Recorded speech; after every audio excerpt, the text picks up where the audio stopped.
Health care reform. David, it now moves to the Senate after a reform measure narrowly passed in the House. The vote was 220 to 215. So what's next? Here to face off on it is Democratic strategist Alicia Menendez and Republican strategist Matt Mackowiak. Thank you both for joining us.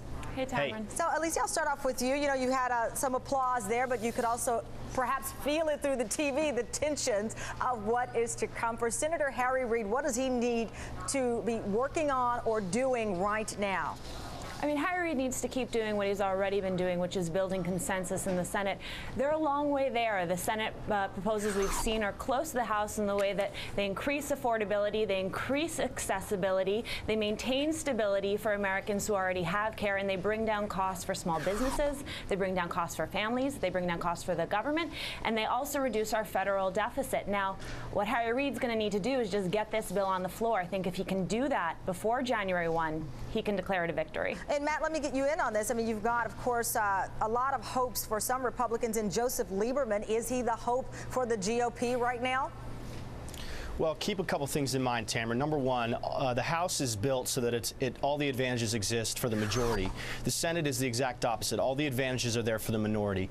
So, Harry Reid needs 60 votes to do anything in the Senate. Now, he has 60 Democrats, but there is not one plan that all 60 Democrats agree with. And so there's a lot of tricky issues out there, like this Bart Stupak language regarding the pro-life issue, the public option, is it an opt-in, an opt-out, and also the total cost. We still do not know what the total cost is of the Harry Reid public option bill. And we should know that by maybe by Thursday. The CBO scoring should be released then. That's right. And look, I think that Harry Reid has three options. One is to do it the way he has right now, which is an opt-out, which no one really knows how that's going to work. Another is a trigger, which is the so-called Olympia Snow option. The third option is to use budget reconciliation, to try and use a parliamentary procedure to go with 51 votes. But all of them have problems with them, and it's going to be extremely difficult, I think, for them to get a Senate bill that the left will agree with. Alicia, speaking of problems, what does Harry Reid need to say to Nelson Landrieu and Blanche Lincoln?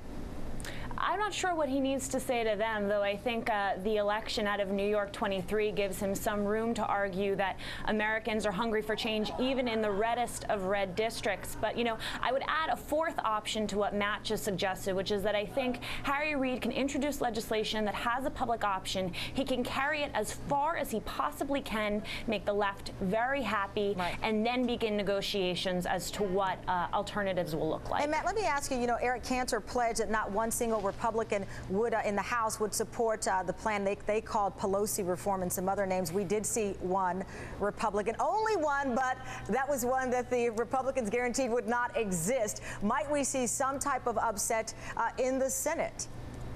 Oh, I think that's extraordinarily unlikely that any Republican would vote for the bill unless it's a trigger, in which case you probably get Olympia Snowe and Susan Collins. Well, look, keep in mind, if this bill was as perfect as a lot of the news media and the left well, no one said it's saying, perfect. I don't think anyone's ever described it as perfect. Well, they're describing it as historic, and they're describing it as now having this tremendous amount of momentum. And look, it is historic because we've never gotten to this point with the vote. But Tamara, here's the point. Look, it obviously was not historic to the 39 Democrats that voted against it on Saturday. That's 1 in 7 of every Democrat in the House voted against it. And so now you've got between 5 and 7, maybe more Democrats in the Senate that are expressing serious concern. Evan Bayh, Blanche Lincoln, Mary Landrieu. There's a good number of them that have a number of problems with it. And look, I'd mention one other thing, and that is the editorial page editor of the Washington Post, Fred Hyatt, who is not a conservative person, today raised serious questions about the cost of the bill and the fact that it is going to cost the American people over $1 trillion, and in fact, a lot of the budgeting that's in place is dishonest. So I think there are tremendous questions out there. I would take issue with describing Fred Hyatt as not being conservative, but that's a debate we can have another day. To the issue, though, of the debt, when Joe Lieberman is making a key argument that a lot of Republicans have also tried to make, that somehow this is going to add to the debt, and then you have the Congressional Budget Office say, no, it's actually going to chip away at the debt and shave money, doesn't that undercut a key argument that moderates and centrists might be trying to make? Well, there's 2 points, and Fred made them in his column today, and that is the first point is the CBO was not allowed to include $250 billion for the so-called doctor's fix, the Medicare payments that are owed to doctors. That's number one. And number two, anyone who's ever worked in Congress knows that a promise to cut from Medicare is never going to happen. I worked in the Senate for 4 years.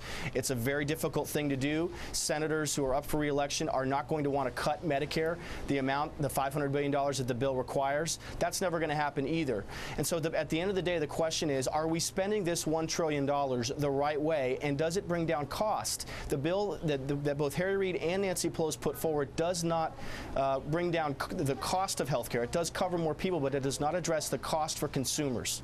I would agree in the sense that I think Alicia and Matt just made a great argument for single payer. I mean, the only true way to really bring down costs is to expand the public option so that everybody can have access to it. That's the only way you really get downward pressure on these insurance companies. And I, being a progressive, of course, agree with you, David. And at the same time, I think we saw just how hard it's going to be to pass any type of legislation out of the House. I think Nancy Pelosi showed incredibly pragmatic leadership.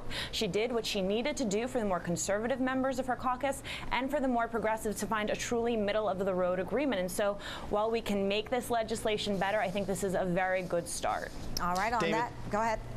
I was just going to say, the thing that concerns me is I think Democrats now just want to pass anything. They want to pass something because they don't want to be punished politically. Well, I'm concerned. I don't think we'd be talking about Stupak if we wanted to just pass anything.